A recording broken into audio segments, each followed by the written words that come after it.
Terima kasih masih hadir dalam kegiatan capacity building di hari pertama ini. Untuk sesi yang kedua ini tetap narasumber kita yaitu Pak Randy untuk melanjutkan paparannya terhadap bahan terkait indikator seperti yang tadi disampaikan Pak Randy. Diharapkan rekan-rekan semua juga aktif ya. Terima kasih. Silakan Pak Randy. Oke.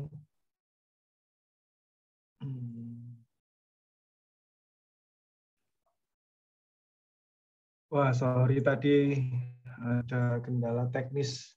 Pas saya lagi mindah-mindahin file, tiba-tiba diajak ngobrol. Lupa filenya saya taruh mana. Oke, teman-teman. Ada dari materi yang pagi, sesi pagi saya sedikit lanjutkan ya, yang latihan ini. Nah, ini kan yang rasio elektrifikasi. Gimana misalnya kalau kita ngitungnya tadi pagi, bila rasio elektrifikasi dihitung berdasarkan jumlah pelanggan secara umum, sehingga jumlah KWH yang terpakai oleh semua pelanggan umum ini ya dikalikan dengan jumlah KWH terpakai dikalikan jumlah pelanggan umum. Nah, gimana bila jumlah pelanggan umum ini ya toh, berarti yang A ya, berarti jumlah A ini kita hitung berdasarkan menurut kelompok pemakai, menurut kelompok para pemakai KWH atau menurut kategori pelanggan.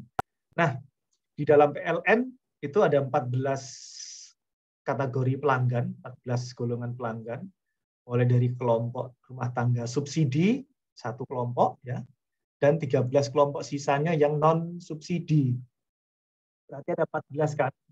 Nah, maka ini dihitung jumlah pelanggan kelompok 1, ini ya, yang saya kasih blok ini, dikalikan dengan total KWH yang dipakai.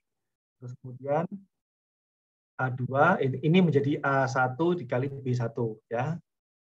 Nih, terus kemudian yang kedua, ini kelompok pelanggan kedua, nanti A2 dikali B2. Ini dan seterusnya sampai ke 14. Ya, ini 14. Berarti A14 kali 1 dibagi dengan C, jumlah populasi. Nah, begitu. Ya, ini bila kita menggunakan variabel terpakainya adalah variabel yang berdasarkan detail menurut golongan, menurut kelompok, ya, atau didetailkan lagi, ya. Oke. Nah, ini contoh sumber penyampai media penyampai sumber, ya. Sumbernya adalah misalnya adalah keterangan pers dari divisi komunikasi PLN yang disebarluaskan melalui Kompas. Nah, maka sumbernya adalah sumber sekunder. Sumber sekundernya adalah surat edaran divisi komunikasi PLN, ya, itu sumbernya. Jadi sumber sekunder, sumbernya adalah dari divisi komunikasi PLN yang disabarkan di media-media massa. Nah, kalau kita cari, kita akan mendapatkan salah satunya dari Kompas, ya. Ini. Oke, ini tambahan dari saya, pertanyaan mengenai bagaimana kalau kita menghitungnya atas variabel, salah satu variabel ini berdasarkan detail dari variabel tersebut. Ya. Oke, saya lanjutkan sampai di sesi pagi tadi ya. Ada yang mau bertanya? Yuk, teman-teman. Ada yang mau tanya?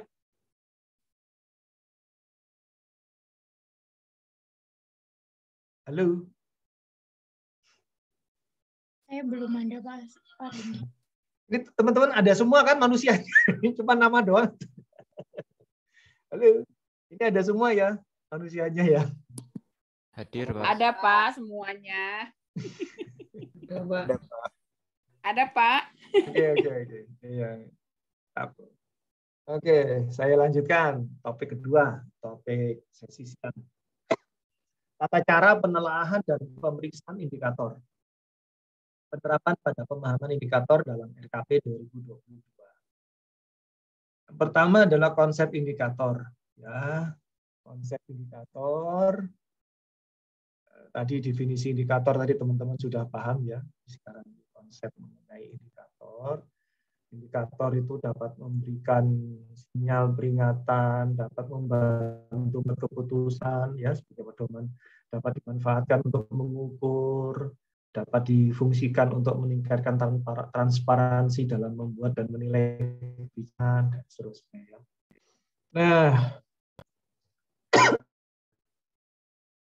kemudian kita ingin melihat, saya ingin menyampaikan, indikator itu dibentuk dari data. Ya. Jadi kalau dibuat dari awal, disusun dari awal ya, kita membutuhkan data mentah untuk memahami sebuah kebijakan atau sebuah pertanyaan penelitian. Ya. Bila kita melakukan penelitian kebijakan, maka pertanyaan penelitian itu menjadi dasar dalam pengembangan konsep, dalam pengembangan variabel penelitian. Jangan salah dengan variabel di sini ya. Variabel di sini variabel penelitian, dan kemudian dibikinlah data sampai ke dalam item pertanyaan. Nah, berdasarkan hasil item pertanyaan kita menemukan data primer. Kita memperoleh data primer, dan itu menjadi dasar untuk penyusunan data. Ya. Kemudian dari penyusunan data, kita bisa dari data-data tersebut kita bisa membuat indikator ya dengan 5 transformasi indikator di depan tadi itu ya. Kemudian dari indikator ini kita bisa memahami beberapa fungsi dalam variabel ya. Oke, kalau ini tadi contohnya sudah panjang lebar saya sebutkan ya. Nah, indikator itu teman-teman ada indikator langsung, juga ada tidak langsung atau indikator proxy. Indikator langsung itu bila indikator tersebut menyediakan informasi yang bersifat langsung dengan wujud analisis. Ya, contoh misalnya indikator langsung itu contohnya misalnya angka partisipasi murni.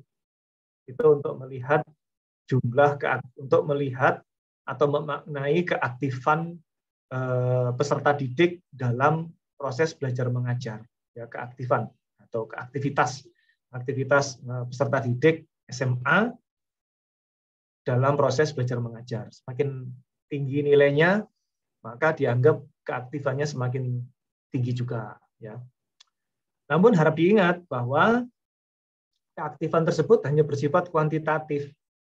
Nah, kita belum tahu keaktifan tersebut bisa menyebabkan atau membuahkan kualitas yang lebih baik. Nah, nggak tahu ya. Nah, biasanya kita menggunakan indikator tidak langsung atau indikator proxy ya atas kualitas dari APM tadi itu ya. Caranya adalah dengan misalnya mengetahui nilai rata-rata kelas. Jadi nilai rata-rata kelas itu adalah indikator proxy atas APM. Jadi seberapa jauh kualitas APM itu ditujukan misalnya dari indikator yang lain yang bisa kita pakai sebagai indikator tidak langsung untuk mengetahui kualitas dari APM. APM itu secara kuantitas kan nilainya tinggi gitu ya. Berarti aktivitas kelas tinggi. Belum tentu kita bisa membuat penilaian bahwa dengan aktivitas kelas yang tinggi itu sejajar atau dibarengi atau berbanding lurus dengan kualitas para peserta didik. Belum tentu. Ya, maka kita perlu menggunakan indikator lain untuk indikator proksinya. Misalnya apa? Nilai rata-rata kelas. Ya, nah itu. Di mana nilai rata-rata kelas itu sendiri merupakan indikator. Nah, ini harus kita cari juga dimensinya, ya, variabel-variabelnya kita juga harus cari. Ya. Nah itu indikator langsung dan indikator tidak langsung. Oke, nah indikator dalam level perencanaan pembangunan, ya, dalam konteks perencanaan bangunan itu ada paling tidak itu 4 level ya, dimulai dari indikator input, indikator output, indikator outcome, indikator dampak. Nah, kita bisa membuat leveling ini dengan memanfaatkan kerangka kerja logika ya, kerangka kerja logika. Nah, tentu untuk materi hari ini kita skip dulu saja untuk saya sih untuk mengajarkan bagaimana cara membuat kerangka kerja logika. Tapi nanti secara praktek ada beberapa gambaran yang bisa teman-teman dapatkan bagaimana cara menerapkan kerangka kerja logika atau KKL ya. Nah, indikator input itu indikator yang mengukur semua aspek mobilisasi sumber daya. Ya, semua aspek yang berkaitan dengan mobilisasi sumber daya. Itu indikator input. Contoh indikator input adalah indikator sumber daya finansial. Ya. Indikator input ini kalau sumber daya finansial ya itu misalkan sumber daya finansial sama dengan A gitu ya. Maka ini hanya sekedar menjadi indikator tunggal. Nah, tidak merupakan indikator yang dapat dilihat dari beberapa variabel. Nah, kalau kita mau menjadikan indikator tunggal ini menjadi indikator yang majemuk, ya berarti menjadi lebih dari satu variabel. Itu contohnya seperti rasio elektrifikasi tadi. Dari rasio elektrifikasi tadi, bila A itu adalah pelanggan umum, maka bila kita mau menjadikan ini sebagai indikator majemuk, ya berarti lebih dari satu variabel, maka kita breakdown A tadi itu menjadi beberapa kelompok pengguna listrik. Pada kelompok kan A1, A2, A3 sampai A14. Sama dengan indikator input. Bila indikator input ini hanya satu indikator, hanya dibentuk dari satu variabel, maka dia bersifat indikator tunggal. Ya. Bersifat indikator tunggal. Namun bila dia dibentuk lebih dari satu variabel, maka dia menjadi indikator majemuk. Tetap fungsinya adalah indikator input. Indikator input ciri-cirinya adalah memberikan informasi mobilisasi sumber daya. Kemudian indikator output, indikator yang bersifat produk, indikator yang bersifat produk dari proses pengolahan atau berubahnya indikator sebelumnya, yaitu indikator input. Ya, indikator yang bersifat produk. Contoh indikator output ialah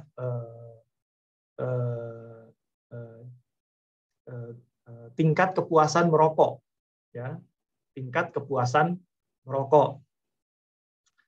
Bila kita bisa bikin, nah ini saya mau, ini nggak enaknya kalau Zoom, kalau mau nulis harus buka PowerPoint dulu. Nggak enaknya kalau Zoom. Ya, harus buka PowerPoint dulu.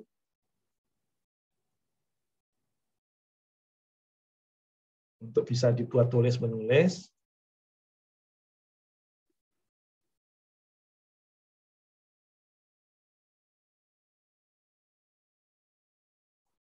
Oke.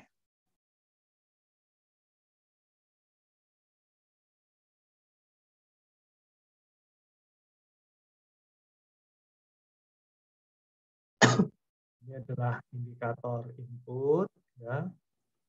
Ini adalah indikator output. Ini adalah indikator outcome. Ini adalah indikator dampak. Ya. Indikator output.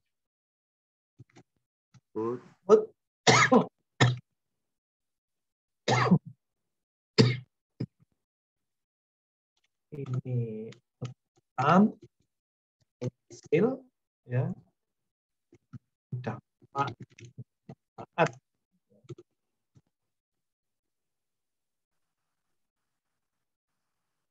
Nah, begini.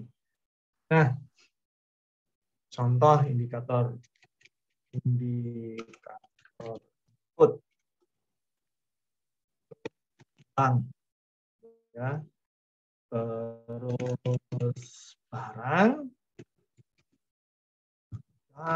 boleh kita kasih keterangan, misalnya barangnya barang mentah atau raw material. Uang, barang, terus orang, pengguna, terus kemudian juga orang, barang, pengguna, ruang, ya, tempat pelaksanaan, uang untuk membeli sesuatu,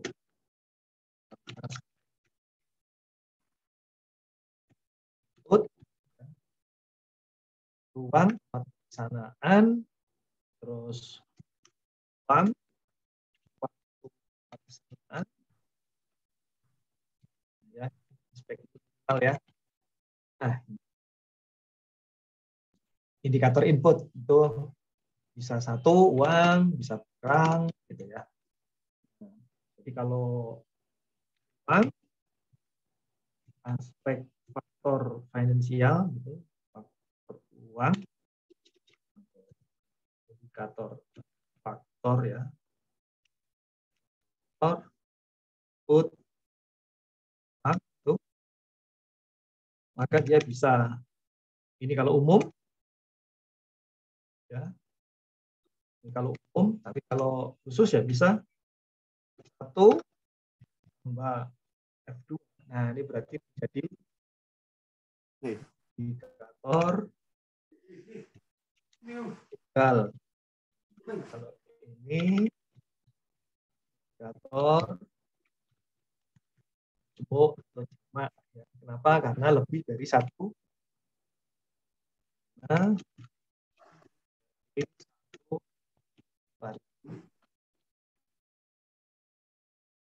satu kalau satu ya, karena hanya variabel. Ini palanya. Nah, gimana badannya? Kakinya ke sana, palanya ke sini. Ini kakinya dua-duanya ke sini.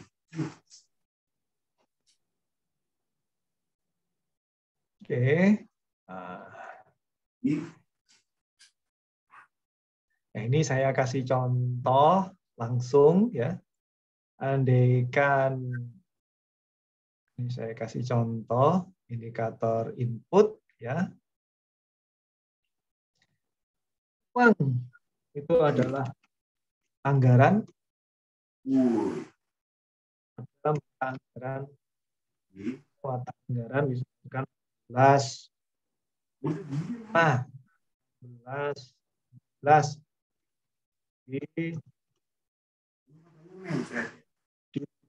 dan kan besar tengah men PX ya. Kalau barang itu bisa banyak banget ya. Itu misalkan buku ya, terus buku ajar, buku panduan buku, fikum, yang barang ini ya, yang barang itu sebanyak.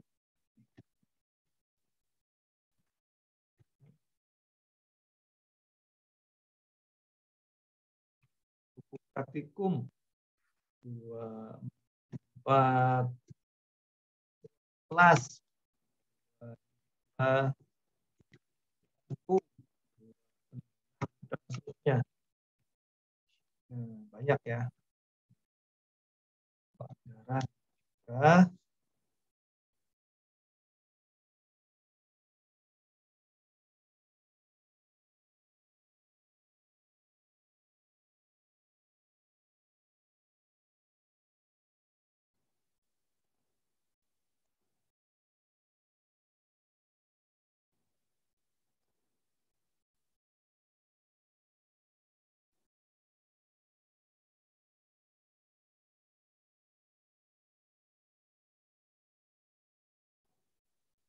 Mulai dari input, ya.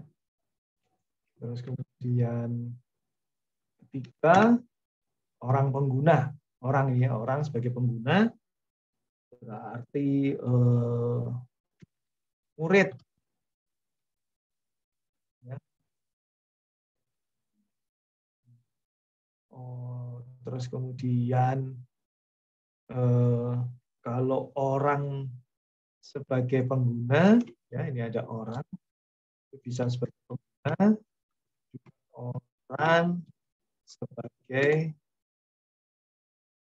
pelaksana atau pelaku. Ya. Murid, ini murid, kalau orang sebagai pelaksana, kemudian 4, ruang atau tempat pelaksanaan itu adalah kabupaten di desa di kabupaten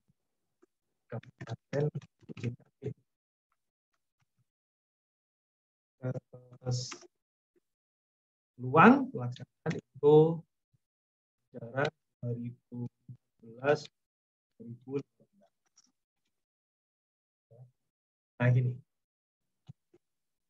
Oke, ini semua adalah bisa tunggal, bisa menjadi indikator tunggal juga. Kalau di breakdown lagi juga bisa menjadi menjadi indikator majemuk. Nah, ini adalah indikator input, ini contohnya ya. Kemudian indikator output yang merupakan produk, indikator yang merupakan produk, ya. Output atau produk. Apa produknya? Produknya bisa 2 pilihan. Output. Cirinya adalah produk. Produknya bisa 2 jenis. Dan ya. Sebagai contoh, ini indikator ini ya yang sudah kita tulis di sini. Ini contoh di sini.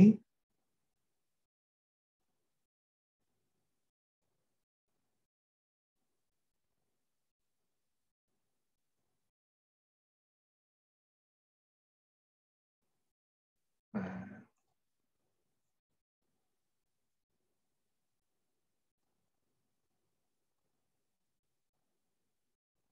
produknya apa?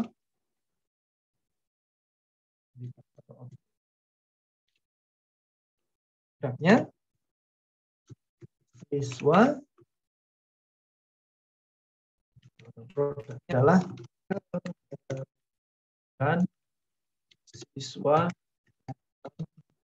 kelas mengikuti proses belajar.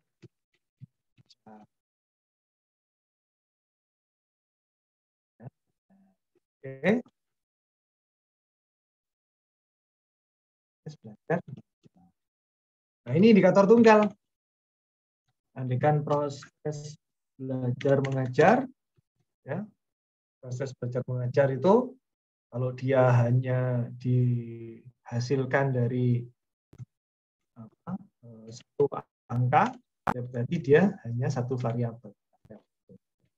Dia bisa menjadi indikator jemuk, nah dia breakdown.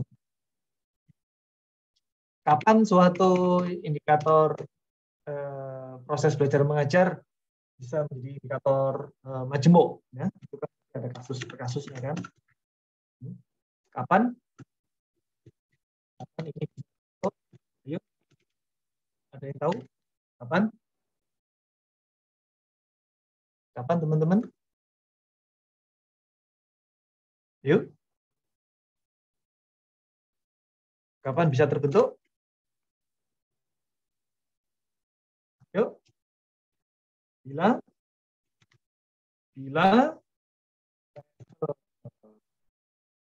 sama seperti rasio elektrifikasi tadi. Ya. Sama seperti rasio elektrifikasi tadi. Ini. Ya. Ini semula adalah jumlah pelanggan umum, ini adalah variabel yang bisa menjadi majemuk, variabel tunggal ya, karena dia berasal dari data satu, cuma satu data aja. Dia kalau datanya lebih dari satu bisa menjadi indikator majemuk, ya toh? Sama caranya, cara memahaminya. Nah, kapan kehadiran siswa dalam kelas mengikuti proses belajar mengajar ini bisa menjadi majemuk. Yuk,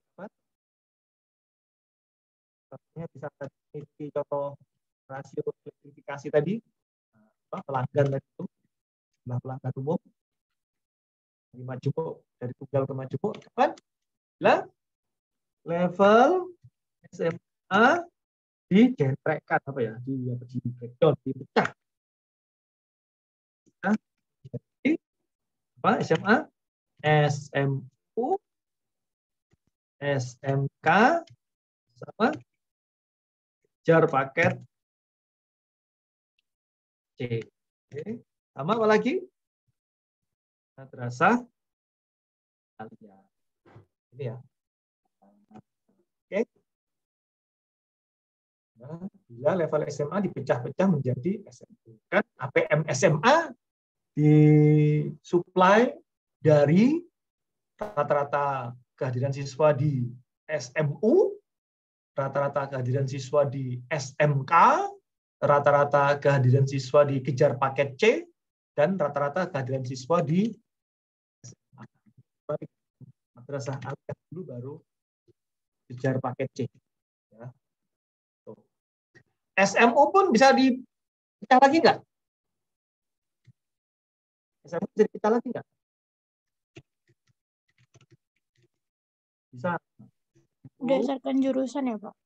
Negeri, ya, seperti itu swasta. Betul, baik. Bisa dipecah lagi.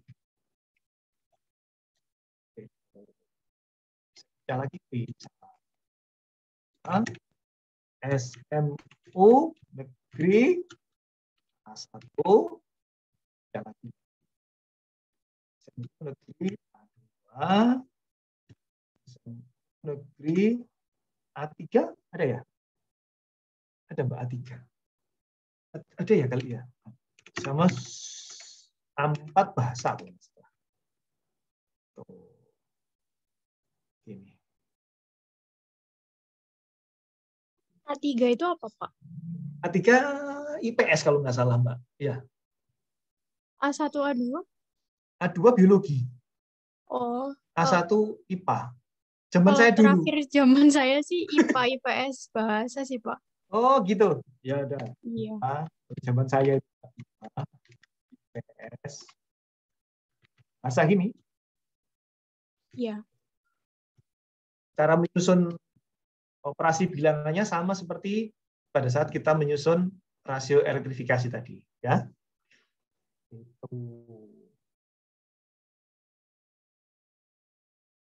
Oke, terus kemudian ini produknya nih. Jadi dari inputnya ini anggaran, buku ajar, macam-macam. Produknya adalah kehadiran siswa dalam kelas, ya. Terus indikator outcome. Ciri-ciri dari indikator outcome. Apa? Ciri-ciri dari indikator outcome.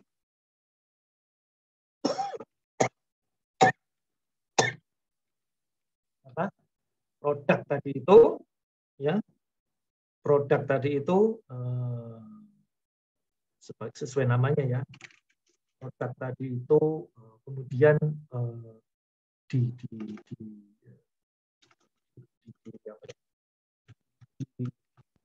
diberi konteks, ya, dipakai ya, dipakai untuk menjelaskan suatu hasil.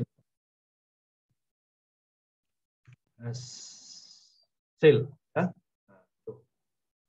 Nah, ingat ya, contohnya, kita ingat di APM ya. APM itu adalah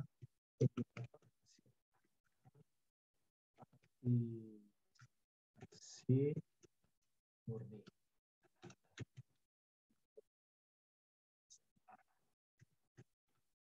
Ya. Pasti nggak mungkin ini indikator tunggal, pasti indikator majemuk. Ya. Nah,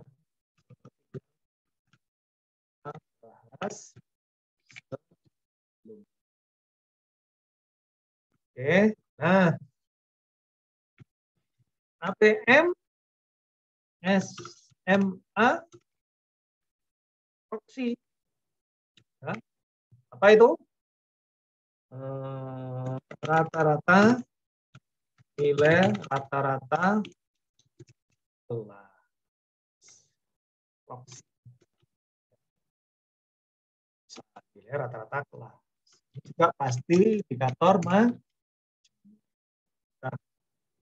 ciri-ciri, memang ini ciri-ciri indikator itu selalu data majemuk. Datanya pasti lebih dari ciri-cirinya.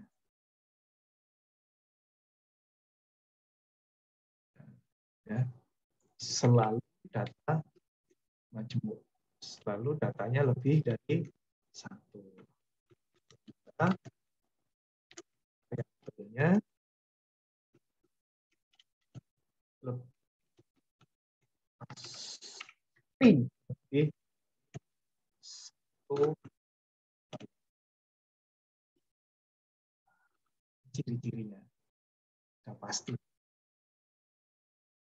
Oke, ini outcome. Konsep yang sangat penting sekali. Kemudian level berikutnya adalah level manfaat atau dampak. Manfaat. Dampak. Dihitung dari mana dampak? Ya, dampak itu bila dia indikator dampak dipakai untuk menjelaskan nilai nisbah atas suatu outcome. Nilai nisbah itu nilai yang dapat diperbandingkan. Nilai nisbah itu nilai yang dapat diperbandingkan. Ya. Nah, menurut teman-teman, nilai yang selalu dapat diperbandingkan apa? Jadi saya berikan apa? Ayo. Nilai apa? Nilai? Tadi nilainya Hafiz tadi? Apa, Hafiz? Gimana, Pak? Dana. Nilai selalu dapat apa? Nilai apa tadi? Kamu nyebut apa tadi dulu? Tadi saya jawab dana sih, Pak. Iya. Saudaranya apa? Saudaranya. Uang. Iya. Ya. Saudaranya dana uang. Iya, saudaranya. Uang, monetasi. Ya, namanya policy monetization. Ya, kalau teman-teman YouTuber pasti tahu. Ya. Nilai yang selalu dapat dibandingkan adalah nilai uang. Ya. Ya. Jadi indikator dampak atau indikator dampak ya, atau indikator apa maksudnya? Impact ya, indikator impact atau dampak itu dilihat monetasi dari angka partisipasi murni. Ya, monetasi. Kayak uang ya, uang atau nilai ekonomi dari angka partisipasi murni. pasti indikator majemuk, pasti ya. Gimana cara mengukur indikator uang? Ya, dengan melihat pasti indikator uang.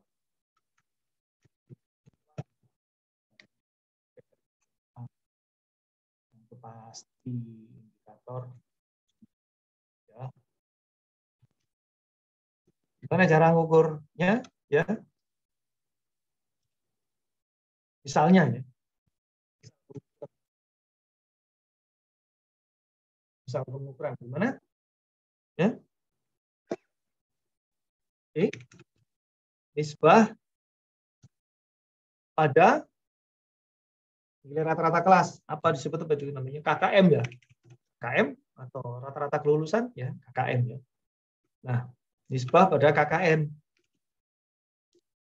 Bila KKM sampai 90 ke atas, maka sudah diterima di perguruan tinggi.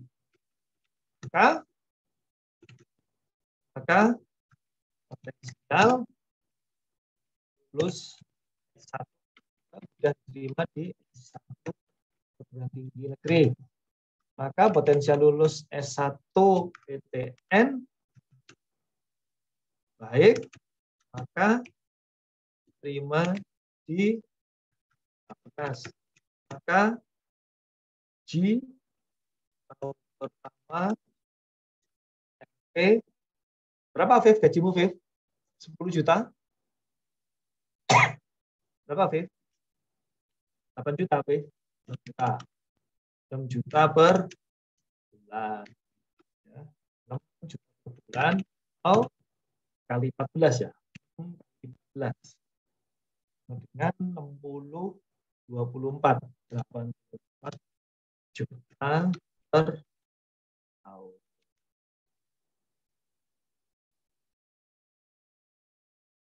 Nah, gini.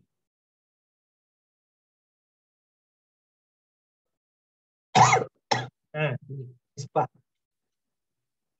Ya, ini misal pengukuran nisbah. Jadi kalau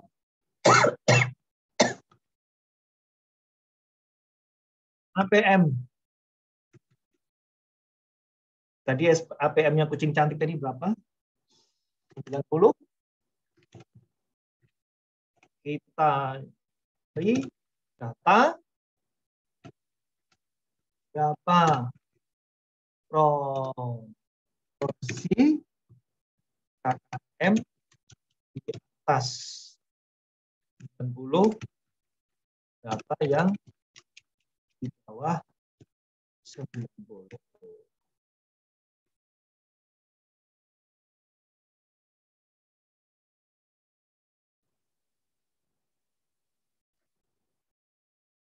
Nah ini.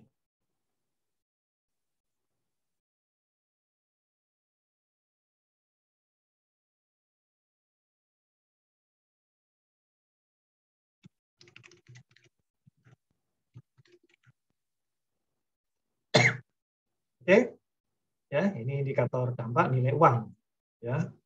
Oke, ada pertanyaan teman-teman? Yuk.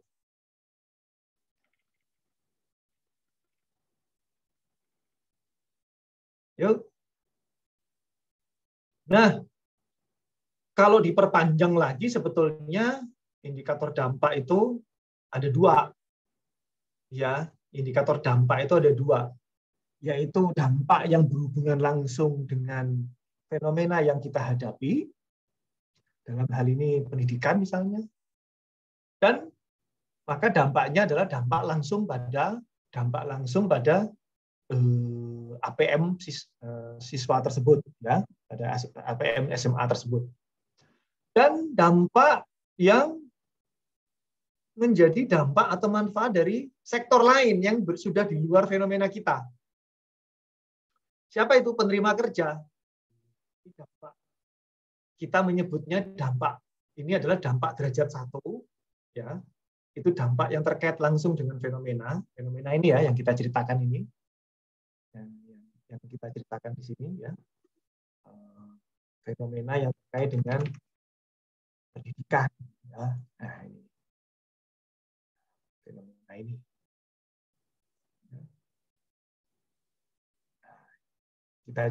Kita bercerita dengan fenomena pendidikan. Dan fenomena yang tidak terkait dengan pendidikan. Itu dampak derajat 2 namanya. Ya. Misalnya apa? Tingkat kinerja Kementerian PPM Bappenas. Misalkan tingkat kinerja Kementerian PPM Bappenas. Karena banyak menerima orang-orang kayak Hafiz gini, maka kinerja Bappenas meningkat. Nah, kan juga ada hubungannya lagi dengan pendidikan. Nah, itu dampak derajat 2. Ya, dampak itu ada 2. Tapi kalau kita melihat dari satu fenomena, ya seperti ini ya gambarnya. Tapi kalau kita mau perpanjang di sini diagramnya, bisa ini masuk ke dalam di sini. Dampak derajat 2. Nah, kita nulisnya begini. Dampak derajat 2. Ini dampak derajat 1. Gini ya, dampak derajat 2. Gini. Ya, berarti sudah di luar fenomena yang kita bahas. Ya. Ini fenomena yang kita bahas adalah tentang pendidikan. Ya. Fenomena bahas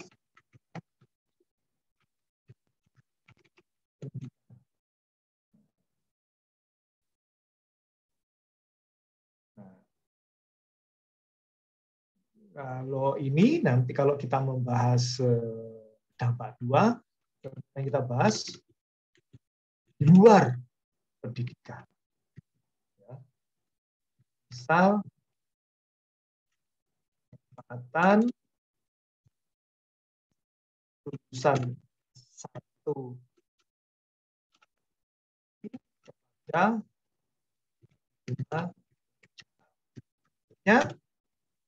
tingkat kinerja dinas. Indikator dampak derajat 2 contohnya. Nah, kita nggak usah membahas ini ya. Kita sekarang tidak perlu membahas yang ini, cukup membahas yang satu fenomena ini saja. Ya. Ada pertanyaan teman-teman? Yuk. Oke. Lanjut. Ya.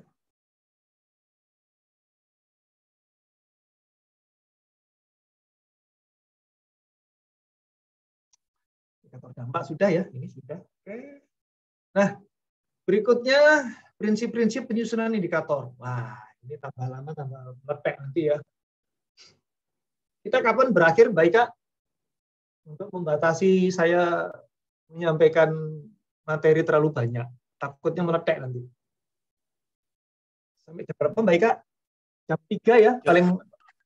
Betul Mas, jam 3 Mas, kalau sesuai rundown Pak Asep. Ya, oke. Juga membatasi saya supaya materinya nggak terlalu tinggi, semakin tinggi Mas. Meletek nanti. Nggak ketampung di otak Mas. Iya. Yo, Siapa yang sudah meletek? Ayo angkat tangan.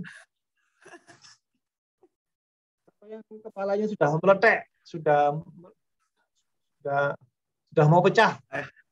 Belum ya? Oh masih belum. Hanya Mas Dharma kok. Oh yang meletek cuma Mas Dharma doang. Itu kalau ikut-ikutan habis. Hafiz sama Indri ngapain ikut-ikutan? Lah, Pak ikut-ikutan meletek. Meletek kabel. Meletek kabel. Oke. Nah, ini prinsip penyusunan indikator ada 4 prinsip ya. Waduh, ini udah semakin meletek. Prinsip keselarasan. Jadi di dalam menyusun indikator kita harus selaras. Selaras itu jelas artinya. Ini selaras tadi itu. Ini selaras ya. Ini selaras. Sorry, batuk. Ini selaras ya teman-teman ya. Ini selaras artinya. Jadi sejak awal kita sudah di awal itu di input, pada saat input ya, indikator input yang kita gunakan sesuai dengan kebutuhan untuk mentransformasikannya ke dalam indikator output. Jadi tingkat kehadiran siswa ya di sini jelas kita butuhkan adalah murid guru. Nggak mungkin 3.3 gitu. Misalkan 3.3 misalnya insinyur nuklir gitu. Ya. 3. Insinyur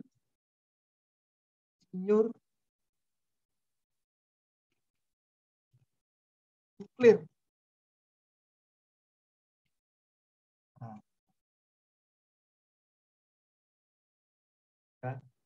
Berarti ini nggak selaras. Ya. Berarti ini tidak selaras. Kenapa? Karena tidak dibutuhkan dalam memproduk barang dan jasa di sisi output. Paham ya? Nggak selaras itu berarti. Oke? Oke.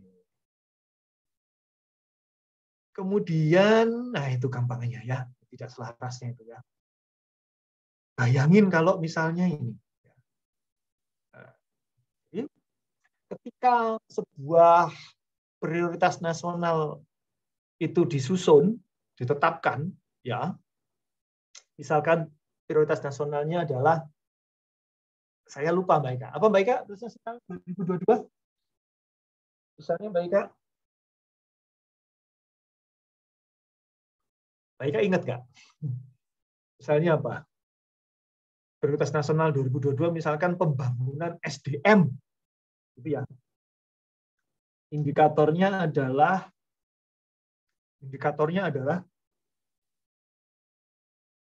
Human Development Index. Indeks pembangunan manusia. Ya, indikatornya adalah HDI. Kemudian harus laras. Berarti kalau HDI itu terdiri dari 4 faktor, yaitu faktor pendidikan, faktor kesehatan, faktor infrastruktur dasar, dan faktor pendapatan. Nah, maka di bawahnya ini program prioritasnya haruslah kebijakan-kebijakan yang indikatornya adalah indikator terkait pendidikan, indikator terkait kesehatan, indikator terkait infrastruktur dasar, dan indikator terkait daya beli. Gitu ya. Itu baru dikatakan selaras. Seterusnya ke bawah sampai ke level proyek. Sampai ke level output, sampai ke level input. Ya. Sampai di level input di sini itu selaras. Kalau dibalik, inputnya dapat memproduk suatu output, outputnya dapat dijalankan oleh suatu proyek, proyeknya menghasilkan suatu output prioritas, kemudian output prioritas ini bisa menghasilkan outcome, outcome ini bisa menghasilkan manfaat. Nah, manfaat ini menjadi target, manfaat ini menjadi target atau sesuatu yang diinginkan oleh sebuah pelaksanaan prioritas nasional. Itu ya, harus selaras. Jadi kalau kemanfaatannya adalah melegakan pikiran, program prioritasnya ada 2. Kepuasan merokok 1, yang kedua kepuasan mengopi, minum kopi. Nah, program prioritas kepuasan merokok sama program prioritas mengopi, menyeruput kopi. Maka pada saat kegiatan prioritas, program prioritas meningkatkan kepuasan merokok itu haruslah outputnya apa? Ya terkait dengan kepuasan merokok. Berarti ada rokoknya. Inputnya berarti ada batang rokok dan korek api, gitu ya. Oke. Paham teman-teman? Ya, oke. Nah, prinsip keselarasan sudah. Ya, nanti untuk menguji, memverifikasi cara berpikir kita untuk melihat keselarasan tadi dapat menggunakan model logika atau kerangka kerja logis. Ya, seperti ini contohnya. Ya, ini saya skip saja. Pelajaran mendalam mengenai model logika akan saya berikan. Intinya adalah teman-teman pahami dulu prinsip penyusunan indikator adalah keselarasan, ya, dari bawah, dari input sampai output, sampai outcome, sampai manfaat itu harus selaras. Ya. Nggak boleh inputnya semen gitu, kemudian outcome-nya tingkat kepuasan merokok. Buat apa semennya itu? Buat nyemen lambe apa? Gitu kan, nggak mungkin kan? Semen lambenya, semen bibirnya. Oke, prinsip kedua adalah prinsip kesetaraan. Ya. Terdapat kesetaraan antar indikator di setiap level. Apa sih yang harus setara? Ini ya, indikator prioritas nasional kan HDI. HDI itu dibentuk dari 4 aspek, yaitu indikator kesehatan, indikator pendidikan, indikator infrastruktur dasar, dan indikator daya beli. Nah, ini harus setara. Indikator kesehatan, ya, angka harapan hidup, indikator pendidikan, ya, angka partisipasi murni SMA,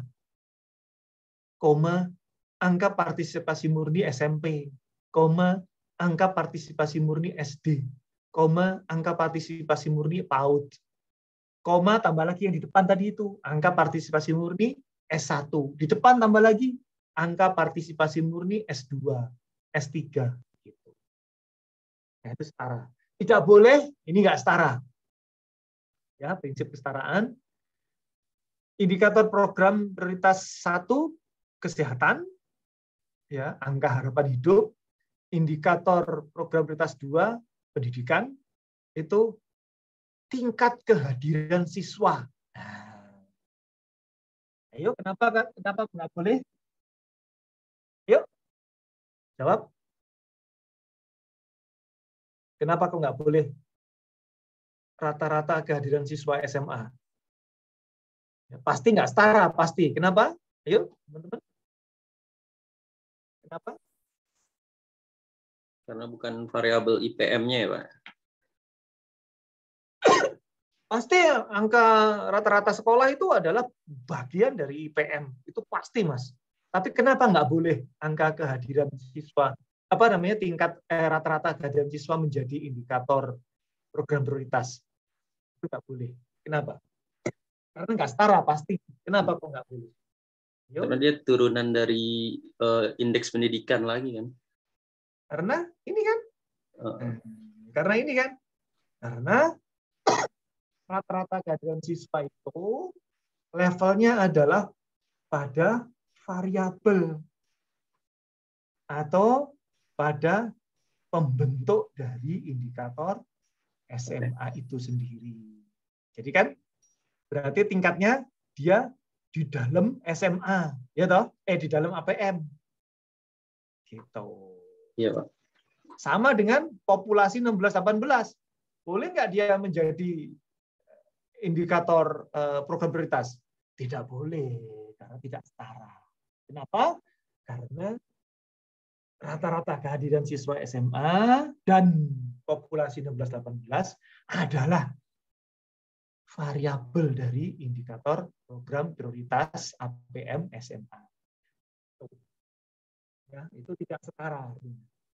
Paham ya teman-teman? Ayo, ini penting banget loh nanti pada saat menelaah indikator RKP. Ayo, siapa yang masih belum paham? Ya. Tadi selaras, sekarang setara. Yuk. Paham ya? Oke. Ketiga, prinsip reflektif. ya, reflektif atau determinan, prinsip menentukan, ya, prinsip reflektif menentukan. Contoh reflektif menentukan tingkat angka partisipasi murni itu refleksi dari meningkatnya rata-rata kehadiran siswa. Kemudian rata-rata kehadiran siswa itu refleksi dari jumlah guru yang semakin banyak. Ya. Kemudian jumlah guru yang semakin banyak itu refleksi dari meningkatnya alokasi anggaran pada program sertifikasi guru. Ya. Refleksi. Bukan sekedar selaras, tapi dapat merefleksikan. Ngerti nggak? Ya. Jadi kalau tembakau, ya, rokok, refleksi kenikmatan rokok yang bagus, itu refleksi dari jenis tembakau yang bagus. Tembakau Madura. Ya. Nah, tingkat Di Samsu, kepuasan Mas. Pasti di Samsu itu. Iya, tembakau Madura, Mas. Tingkat kepuasan merokok, refleksi dari batang rokok yang berkualitas baik. Ya. Kemudian tingkat kelegaan pikiran. Pikiran bisa lega, refleksi dari tingkat kepuasan merokok yang tinggi. Nah, kalau saya sama sedang merokok ini nikmat banget, itu lega banget pikiran. Nah, lega banget itu berarti refleksi dari kepuasan merokok. Kepuasan merokok refleksi dari kualitas rokok yang bagus. Merek ditandai dengan merek yang premium. Merek yang premium ditandai dengan daun tembakau yang bagus, yaitu apa? Tembakau Madura. Ya. Nah, gitu. Paham ya teman-teman ya? Ini prinsip reflektif. Ya. Prinsip reflektif bisa satu arah, bisa banyak arah. Ya. Satu arah berarti dia bisa merefleksikan pada beberapa indikator yang lain. Oke. Contoh. Panjang jalan. Panjang jalan bisa merefleksikan akses pendidikan, akses jalan menuju ke fasilitas pendidikan. Panjang jalan juga bisa merefleksikan ke kecepatan pelayanan kesehatan. Rata-rata kecepatan pelayanan kesehatan. Yang satu ke transportasi yang tadi kita sudah cerita, jalannya berlubang, ya satu tukang ojek hanya bisa ngangkut 2 orang, jalan tidak berlubang, satu tukang ojek bisa mengangkut 18 orang. Ya. Nah itu, refleksi dari panjang jalan. Refleksi kedua, bisa ke kecepatan pelayanan kesehatan. Jalan berlubang, ambulans, dari tempat pasien ke rumah sakit, jalan berlubang 20 jam sebelum sampai ke rumah sakit, pasien mati. Berlubang kan? Gerunjal, udah lama gerunjal, mati. Kemudian kalau jalannya normal, dari tempat pasien ke rumah sakit, 30 menit. Cepat terselamatkan. Itu 2 arah. Ya. Kalau satu arah ya cuma satu aja. Spesifik berarti indikator inputnya adalah sangat spesifik. Ya, gitu. Tapi kalau indikator inputnya semakin bisa banyak arahkan, berarti semakin banyak digunakan oleh siapapun. Oke? Oke. Indikator input juga bisa bersifat langsung atau tidak langsung. Ya. Bersifat langsung, ya, yang bersifat langsung itu bila Bukan panjang jalan ya. Kalau panjang jalan tadi saya contohkan itu adalah tidak langsung. Yang langsung adalah jenis transportasi. Ojek sama bis. Di jalan macet lebih cepat ojek ketimbang bis. Nah, ini berarti ojek bersifat indikator langsung, ya, reflektif yang langsung terhadap kecepatan transportasi dari rumah murid ke sekolah si murid itu.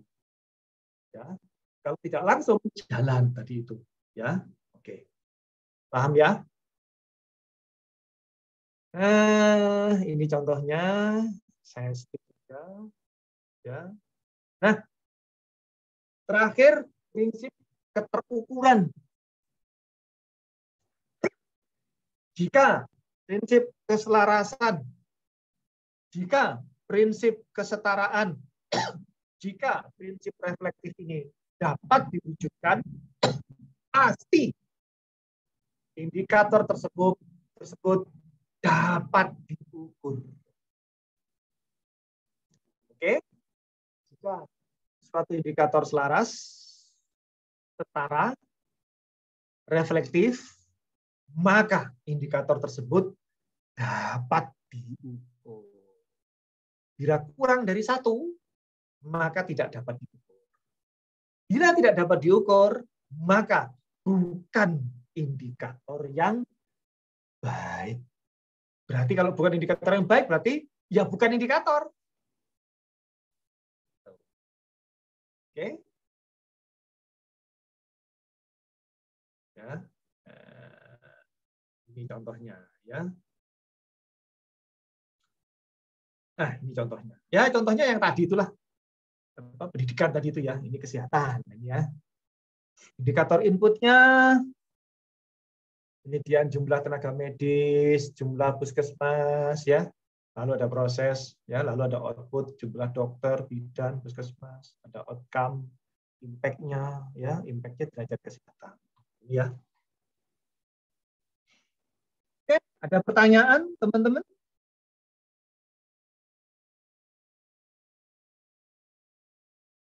Yuk, gampang saya kira ya. Ini ada 4 prinsip indikator. Ya, itu. 4 prinsip ya. Yuk. Ada yang tanya? Hah? Nah, biasanya dalam prinsip keterukuran ini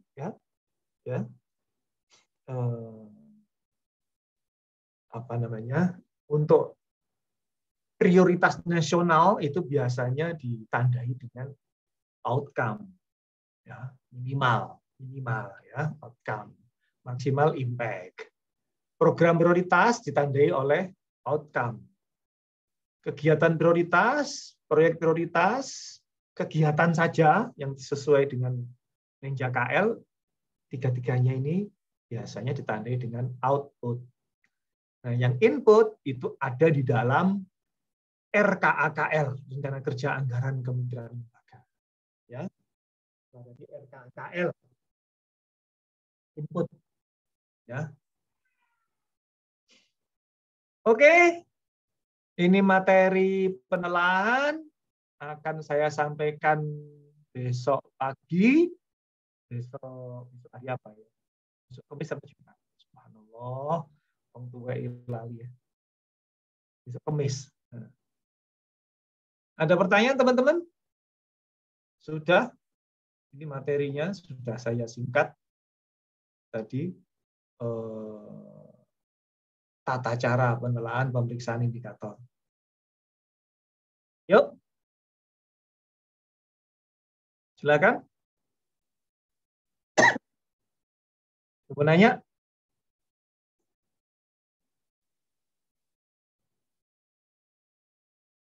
Yuk.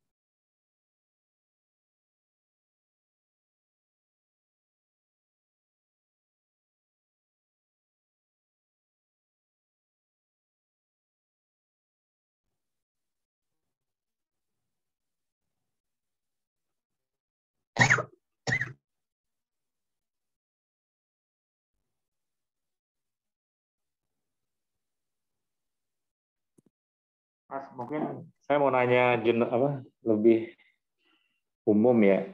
Ya. Tadi kalau indikator output ya, baik yang di KP, Prope maupun KL ya, itu kan dipahaminya oleh level pembuat kegiatan ya Mas ya, atau pelaksana kegiatan gitu.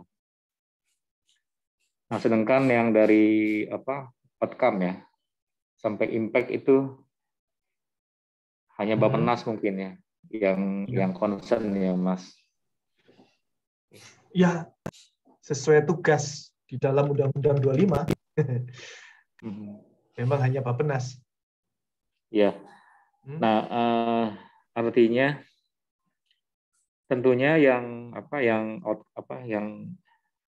impact ya, yang outcome sama impact ini nanti ada pemanfaatannya di level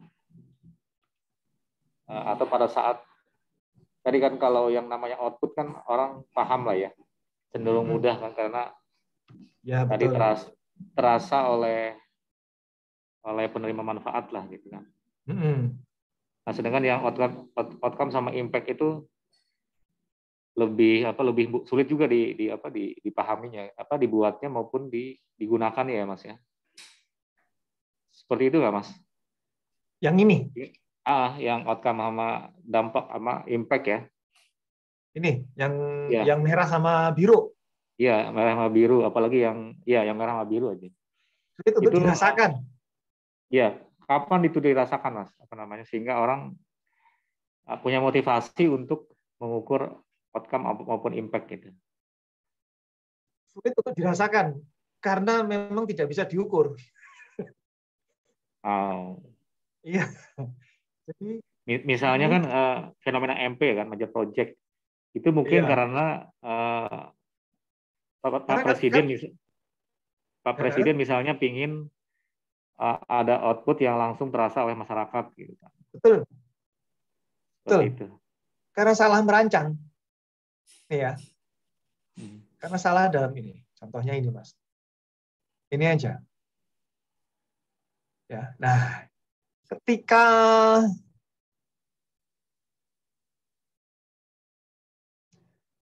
kita gagal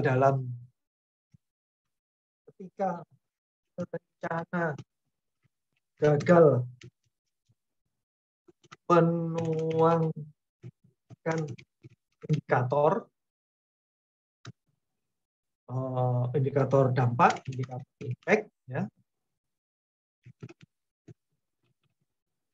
maka serta-merta indikator impact tersebut dapat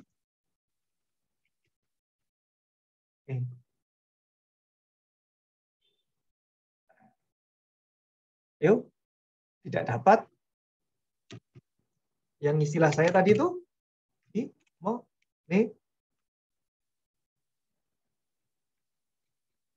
ya,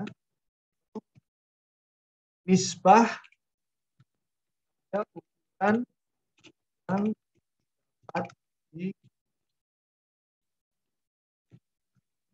diperhatikan. Ini Mas.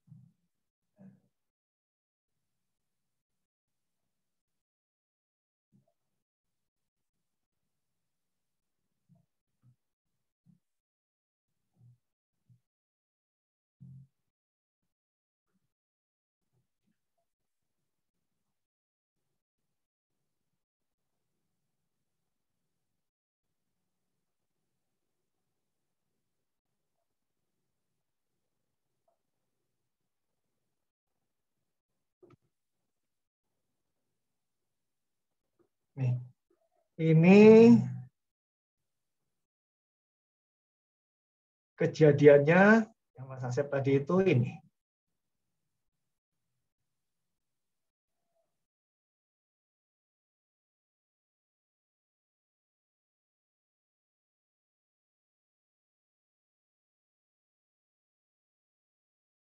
Mana tadi ya?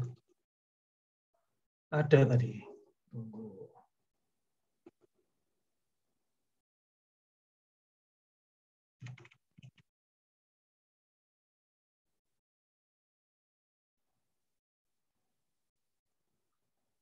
Oh ini.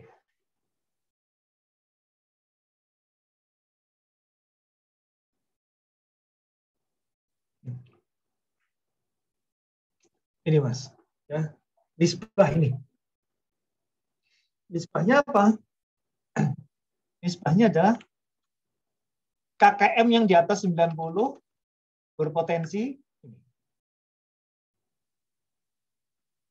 ini Mas. KKM di atas 90, bila rata-rata lulusan di atas 90, maka mudah diterima di S1 PTN, potensial lulus S1 PTN baik, maka diterima di Bappenas dengan gaji pertama 6 juta per bulan. Itu nisbahnya. Nah, rencana mungkin ya, para perencana mungkin gagal berencana, gagal dalam menuangkan indikator impact tadi itu, ya, maka dapat menyebabkan serta-merta indikator impact tidak dapat dimonetasi atau tidak mempunyai nisbah pada ukuran yang dapat diperbandingkan. Jadi harus bisa diukur. Cara diukurnya adalah nisbahnya pada apa? Contoh misalnya, Mas. Apakah belanja Rafale 200 triliun, belanja 42 Rafale senilai 200 triliun, itu bisa meningkatkan pertumbuhan ekonomi, Mas. Nah, ini sekarang dengan belanja Rafale 200 triliun, ya, maka apabila asumsinya 42 Rafale itu memiliki usia pakai sepanjang 20 tahun, ya, nilai efektifnya 20 tahun, apa namanya, masa pakai efektifnya 20 tahun, maka per 42 Rafale tadi itu, ya, nilai kemanfaatannya per tahun adalah 200 triliun dibagi 20, berarti berapa, Mas? 10 triliun. Nah, dengan output sebesar 42 Rafale dengan nilai pemanfaatan 10 triliun per tahun, itu dapat menghasilkan outcome yang kita sebut sebagai deterrence effect di Laut Natuna Utara. Nah, deterrence effect tersebut menimbulkan dampak. Deterrence effect tersebut, ya, deterrence effect tersebut menyebabkan tidak ada gangguan dari unsur asing di Laut Natuna Utara, sehingga nelayan kita dapat memanfaatkan, mengeksploitasi Laut Natuna Utara dengan damai. Ya, 1, 2, eksplorasi minyak dan gas di Laut Natuna Utara berlangsung dengan damai. Maka dampaknya apa? Dampaknya adalah nilai ekonomi yang dihasilkan oleh para nelayan, 2, nilai ekonomi yang dihasilkan oleh penambangan migas dapat sesuai dengan rencana. Sekarang kalau tambang migas di Laut Natuna Utara dilangsungkan dengan damai, per tahun mereka bisa menghasilkan 50 triliun. Perikanan menghasilkan 1 triliun, berarti 51 triliun. Itu monetasi maksudnya, Mas. Nah, sekarang apakah di dalam RKP seperti itu? Nah, kita kan tidak tahu. Nah, ini yang harus dipelajari.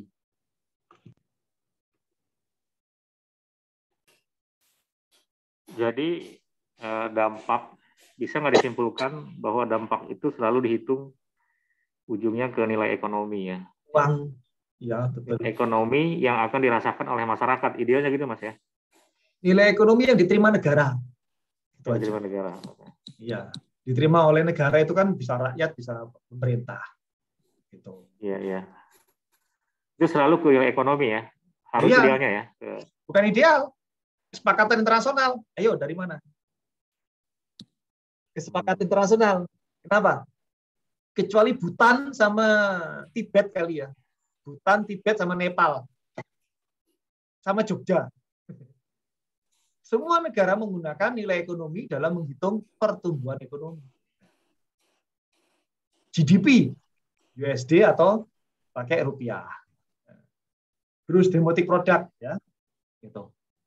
Amerika pakai produk nasional, pakai PNB, produk nasional bruto, juga pakai uang juga, USD, pakai US dollar atau pakai US dollar. Ya. Kecuali Bhutan pakai indeks kebahagiaan. Miskin nggak apa-apa, yang penting bahagia, gitu kan. Jadi makan kerupuk berduaan terus sampai kakek niken sampai tua gitu, nggak apa, itu lebih penting daripada makan steak seharga 10 juta tapi satunya makan di New York, satunya makan di Gunung Kidul. Nah, itu tidak bahagia meskipun yang dimakan mahal. Itu, Mas. Ya, jadi tadi masuk ke prinsip apa? Completeness ya. Berarti harus nggak boleh orang hanya membaca input output atau sampai outcome ya, tapi harus untuk yang mazhabnya ekonomi itu Terukur. harus melihat dampak nilai ekonominya gitu kan. Ya, terukur. Terukur itu pendekatan terbaik adalah nisbah pada monetasi, nisbah pada nilai ekonomi, nisbah Jadi, pada uang. Cara bacanya harus komplit, Mas ya. Iya. Komplit yang 4 tadi itu, Mas. Ya, prinsip itu kan. Mana tadi? Ini. Nah, ya. Ini keempat-empatnya. Ya. Selaras, setara, reflektif, pasti terukur. Gitu. Iya. Oke. Dalam PNPM itu sudah ada yang seperti ini, sudah ada. Meskipun sedikit. Ya. Gitu. Tapi ada juga yang masih banyak yang belum seperti ini, belum mengikuti 4 prinsip ini. Gitu. Nah, tugas kita nanti yang pertama adalah sesi pagi. Sesi pagi kita mengenali format-format indikator mana yang merupakan indikator, format-format indikator ya. Ini mengenali indikator berdasarkan variabel-variabelnya. Terus kemudian mengenali format indikator, mana yang merupakan indikator dasar, mana yang merupakan indikator umum, mana yang merupakan indikator pembangunan tanpa intervensi, dan seterusnya. Terus kemudian, in advance, lebih lanjut ya, secara lebih advance gitu, maka kita akan melakukan ini, mencermati prinsip-prinsip penuangan, apakah prinsip-prinsip penuangan indikator ini, apakah prinsip-prinsip penyusunan indikator ini sudah dituangkan dalam penentuan indikator dalam RKP.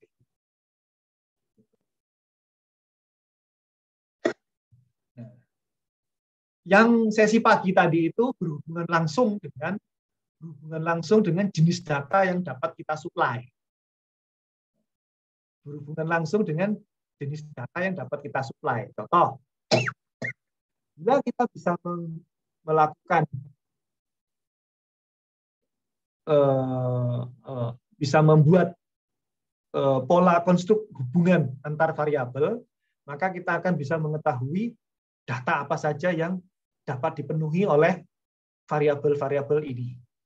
Nah, misalkan datanya ini ternyata untuk rasio elektrifikasi, itu data yang dibutuhkan adalah jumlah rumah tangga yang menggunakan listrik 450 watt atau volt ampere. Berapa jumlahnya harus Indonesia? Nah, data ini harus kita punya. Kemudian kedua, data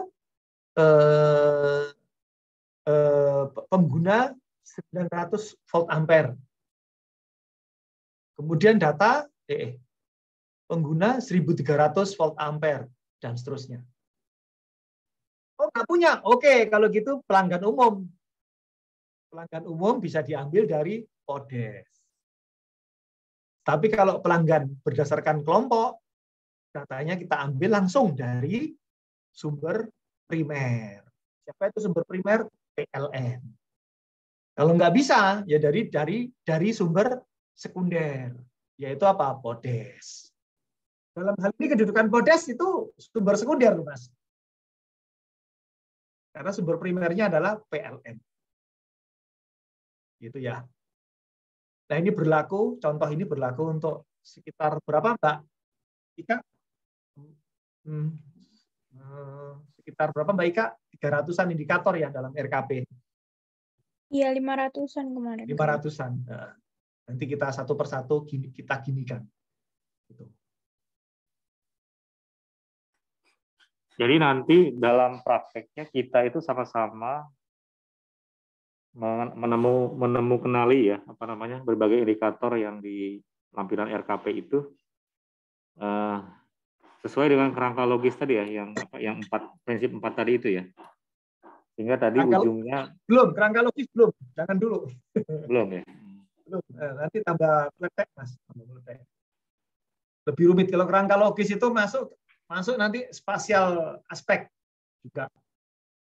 Kalau kerangka logis nanti masuk ke spasial aspek.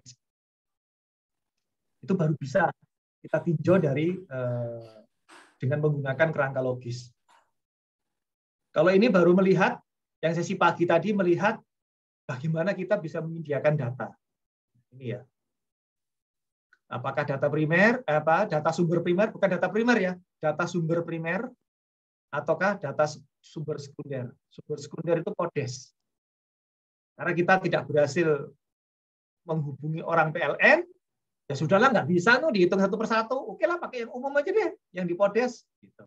Kan jumlah pelanggan, jumlah rumah tangga pengguna listrik, gitu kan, di podes itu dalam satu desa. Gitu. Ini, sumbernya dari sumber datanya dari podes, itu sumber sekunder. Kalau sumber primer langsung dari PLN. Gitu. Sesi pagi tadi. Kalau sesi siang ini itu berkaitan dengan pengolahan indikator tadi itu dalam membuahkan informasi baru. Mengolah indikator tadi itu ya menjadi informasi baru. Nah, ini yaitu apa? Melihat keterukurannya. Ini yang kedua. Yang kedua nanti yang kita lakukan, istilahnya yang di sesi pagi tadi satu paper ke-1, yang kedua ini paper kedua. Nanti kita dulukan, besok kita latihan yang sesi pagi.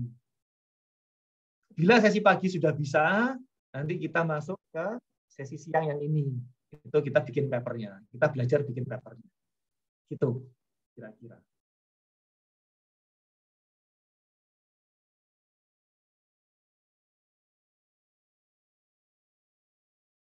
Ada pertanyaan teman-teman? Baik, Kak?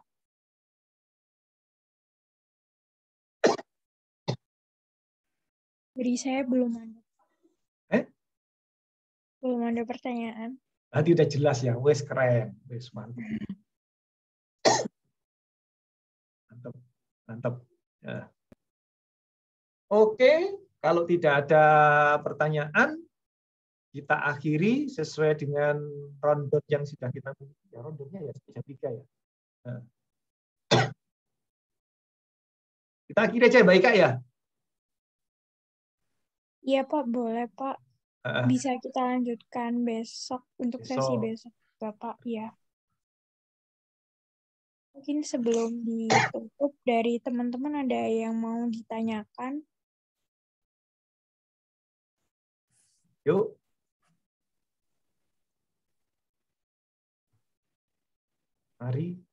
Mari bertanya. Jadi ini nanya nggak ada yang nanya karena ngerti semua atau sebaliknya ini? Umat aku juga takut, Mas. Makanya dari dulu saya tahan-tahan materi seperti ini. Takutnya. Iya. Bu Ros jangan ketawa-ketawa, saya ngerti separuh-separuh soalnya, tapi mau ditanya bingung nanyanya yang mana gitu. Karena nggak bisa. Kan maksud saya gini Pak, ini kan nggak cukup sekali 2 kali ya Iya, Pak kita Pak. mengerti gitu ya Pak ya, pasti Persis. harus berulang kali, Ini harus 12 berulang SKS kali. ini, Bu Ros. Iya, 4, Mas. sistem kebut semalam.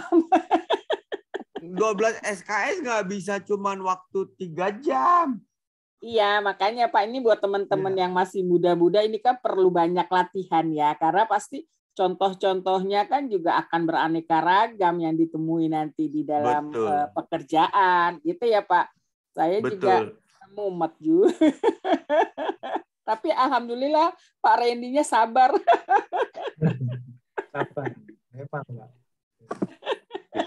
Wis tuwo. Itu tur kadang-kadang ya lali juga. Mas Randy mungkin sebelum Padahal- menutup, Ya, sebelum silakan, Mas. menutup, Ya, padahal dulu saya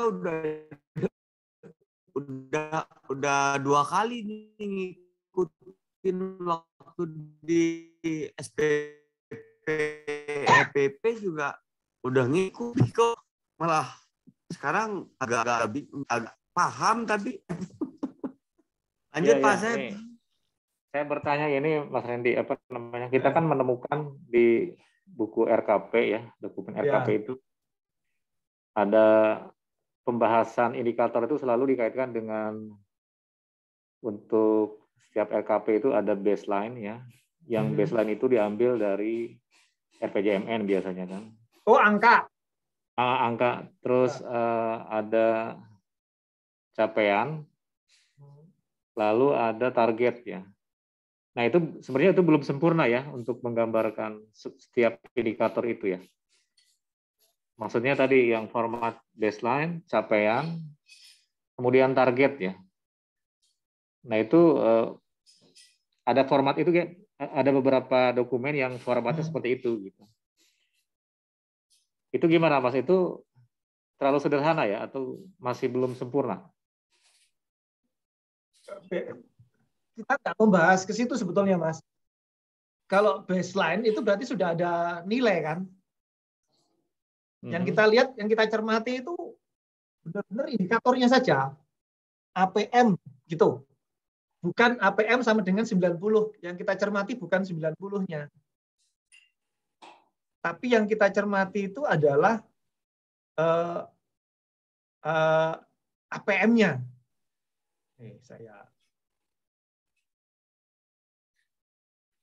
yang tugas kita sebagai Pusdatin itu, Mas, yang kita cermati itu adalah ini APM-nya, dunia per APM-an ini, dunia indikator ini, bukan ininya. Mana tadi soal cerita? Nah, bukan misalnya APM 90, APM 70, APM berapa tadi hitungannya 79,6 gitu. Bukan itunya, Mas. Bukan ini, bukan ini, bukan ini, bukan ini. Itu baseline kan, ya toh? Tapi yang kita lihat adalah keselarasan. Yang pertama adalah yang kita lihat adalah apa variabelnya, apa operasi bilangannya, gitu, apa dimensinya, apa bentuk indikatornya. Nah, yang pertama. Lalu yang kedua yang kita lihat adalah keselarasan, kesetaraan, reflektif, keterukuran. Udah, cuman itu aja, Mas. Lebih ke instrumennya, Mas ya, berarti yang basic banget. Kita nggak melihat, nggak mempersoalkan Mas Asep tingginya 180, Mas Dharma 160, Randy 170. Nggak. Tapi yang kita permasalahkan, ukuran tinggi badan itu sudah benar nggak? Ya. Ukuran rata-rata tinggi badan itu sudah benar nggak? Itu yang kita permasalahkan. Bukan Mas Asep 180 cm, Randy 170 cm, Dharma 160 cm, gitu. Bukan itu. Itu baseline. Oke. Itu hal lain itu, Mas, itu lebih ke catatan atau pendataan yang digunakan di setiap RKP lah itu ya. Nanti itu berkaitan dengan cara Pusdatin Trade menyediakan datanya, gitu Mas. Gitu. Nah, berarti kalau kita sudah tahu nih rasio elektrifikasi ini operasi bilangannya ya, hubungan antar variabelnya seperti ini gitu. Berarti data yang harus kita sediakan adalah jumlah pelanggan secara umum dari Podes, jumlah KWH terpakai dari Podes, jumlah populasi dari sensus dari data SP. Kita bisa mensuplai direktorat yang terkait dengan rasio elektrifikasi ini data-data ini. Syukur-syukur datanya data ini, gitu. Berarti bisa dari data sensus, bisa dari data survei. Ini baru rasio elektrifikasi. Nanti kita akan menemukan indikator yang variabelnya dibentuk dari survei. Yang lebih parah lagi, surveinya dilakukan 3 tahun sekali. Yang paling parah, bosok pokoknya ya. Istilahnya itu kata orang Jawa, kata orang Jogja, do bostok iki, mana ya? Bila variabelnya diperoleh dari data yang surveinya kalau punya duit. Jadi kalau ada anggaran, kalau dikasih anggaran dari Mas Dharma, maka dilakukan survei. Kalau enggak, ya enggak. Nah, gimana kita bisa membuat harga sebuah indikator kalau kita nggak punya data? Kalau kita harga sebuah indikator nggak punya, kok bisa dia berani-beraninya membuat suatu target, misalkan target indeks persepsi korupsi 80, angkanya nggak punya, kok punya target, gitu loh Mas. Ya, bahkan mereka cenderung ingin hasilnya aja Mas, indikatornya maksudnya, nggak peduli dengan pembentuk. Betul. Jangan-jangan itu. Betul sekali, karena mungkin mereka nggak paham cara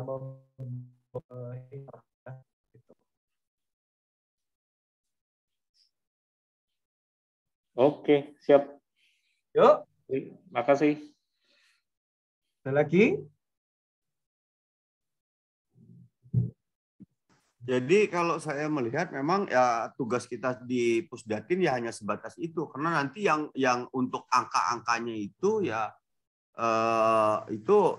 tergantung kepentingan dari masing-masing sektor Pak Asef. Ya misalnya APM-nya 90 sudah ditentukan gitu ya targetnya. Ya itu urusan sektor gitu loh, terserah mereka. Yang penting kita kan sudah menyajikan data itu saja gitu. Jadi tergantung kebijakan. Jadi kembali lagi kepada kebijakan masing-masing sektor atau subsektornya. Berapa target yang akan dicapai. Mungkin itu Pak. Makasih. Betul Mas. Exactly.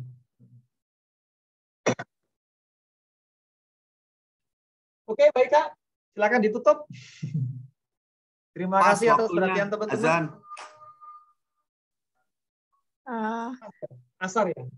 Iya, Terima kasih Mas Randy. Terima kasih atas perhatian teman-teman. Wallahu muwaffiq ila aqwamit thoriq. Wassalamualaikum.